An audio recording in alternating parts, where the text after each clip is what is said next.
ಇದರ ಎರಡನೇ ಮಂತ್ರ ಶ್ರೇಷ್ಠದೇವರು ಕೇವಲ ಪರಮಾತ್ಮನ ಶೈಲಿ ಅಷ್ಟೇ ಅಲ್ಲ,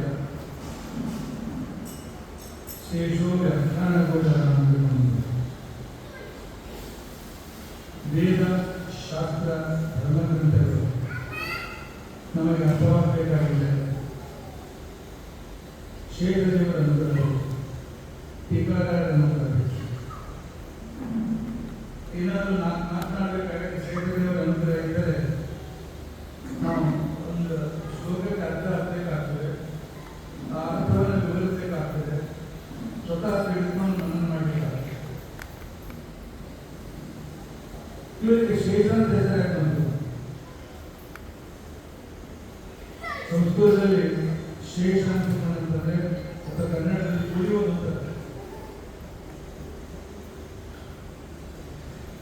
ಈಗ 10ಕ್ಕೆ 2ರಿಂದ ಭಾಗಿಸಿದಾಗ 10ಕ್ಕೆ 9ಕ್ಕೆ 2ರಿಂದ ಭಾಗಿಸಿದಾಗ 2 4 8 4 ಉಳಿದದ್ದು ಶೇಷ ಎಷ್ಟು? ಉಳಿಯುವುದಕ್ಕೆ ಶೇಷ ಅಂತ ಹೇಳ್ತಾರೆ.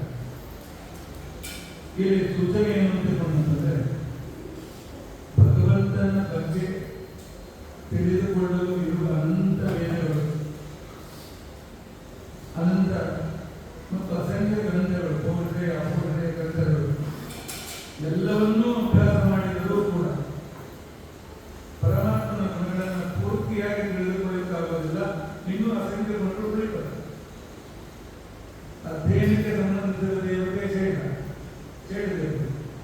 ಅವರೇ ಟೀಕಾಕೃತರಾದರು, ಅವರೇ ಲಕ್ಷ್ಮಣ, ಅವರೇ ಬಲರಾಮ, ಅವರೇ ಟೀಕಾಕೃತರಾದರು.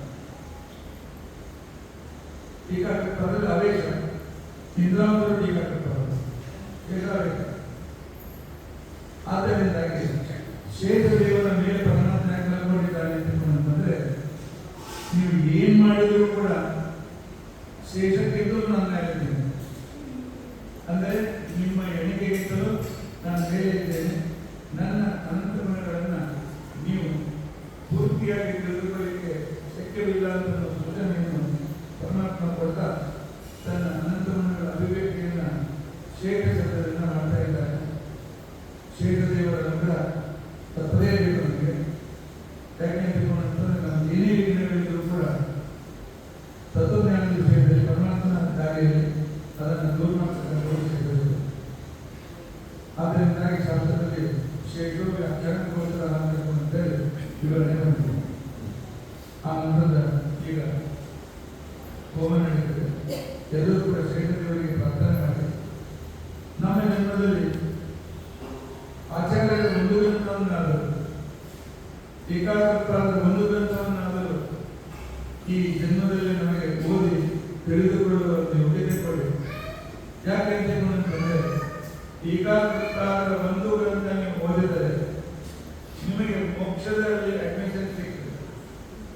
ಮುಂದೆ ಸಾಧನೆ ಮಾಡಬೇಕು, ಆದರೆ ಅಡ್ಮಿಷನ್ ತಪ್ಪದೆ ಸಿಗ್ತದೆ. ಏನಪ್ಪ ನಿಮಗೆ ಅಡ್ಮಿಷನ್ ನಾವು ಕೇಳಬೇಡಿ. ಇದನ್ನು ಹೇಳಿದರು ವಿಷ್ಣು ತೀರ್ಥರು ಸುಧಾತೋತ್ತರ ಮಾಡಿದ್ದಾರೆ.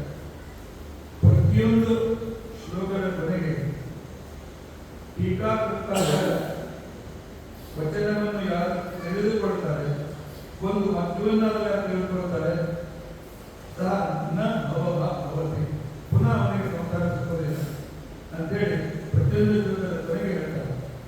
ಆದ್ದರಿಂದಾಗಿ ಶೇಷದೇವರಿಗೆ ಅರ್ಥ ಮಾಡಿಕೊಳ್ಳಬೇಕು. ನೀವು ಟೀಕಾಕೃತರ ಒಂದು ಗ್ರಂಥ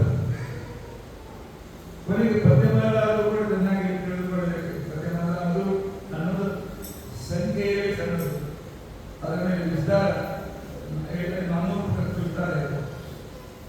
ಆ ಗ್ರಂಥವನ್ನಾದರೂ ನಾವು ಅಧ್ಯಯನ ಮಾಡಬೇಕು. ಪ್ರಯತ್ನ ಪಟ್ಟರೆ ಸಾಧ್ಯ ಇದೆ. ಉಳಿದದ್ದು ನಾವು ಪ್ರಯತ್ನ ಪಟ್ಟಾಗ ಅನುಕೂಲ ಆಗ್ತದೆ. ಟೀಕಾಕೃತರು ತಿಳಿಯಬಾರದು ಅಂತ ಬರಲಿಲ್ಲ, ನಾವು ಎಲ್ಲರೂ ತಿಳಿದುಕೊಳ್ಳೋದಕ್ಕೆ ಬರ್ತಿದ್ದಾರೆ.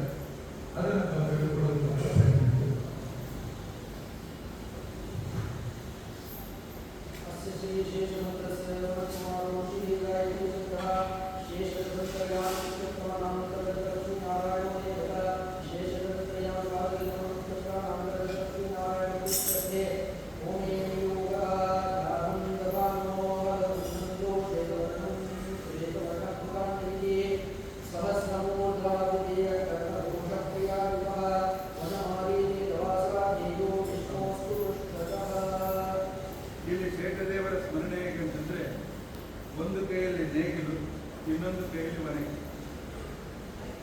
ಮದ ಸೌನಂದ ಅಂತರ್ಕೊಂಡ್ರೆ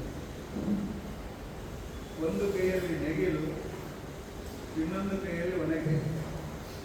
ಏನ್ ಮಾಡ್ತಾರೆ ಹೇಳ್ತೀವಿ ಅಂತಂದ್ರೆ, ನೇಗಿಲನ್ನು ಹೀಗೆ ದೂರ ಹಾಕಿ ನಮ್ದೆಲ್ಲ ದುರಿತಗಳನ್ನು ಪಾಪಗಳನ್ನು ಎಳಿತಾರೆ, ಒನಕೆಯಿಂದ ಹೊಡೆದು ನಾಶ.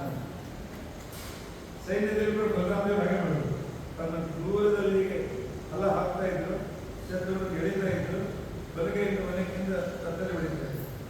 ಈ ರೀತಿಯಾಗಿ ನಮ್ಮ ದುರಿತಗಳನ್ನು ಕೂಡ ನಾಶ ಮಾಡ್ತಕ್ಕಂಥದ್ದು ಶೇಷದೇವರು.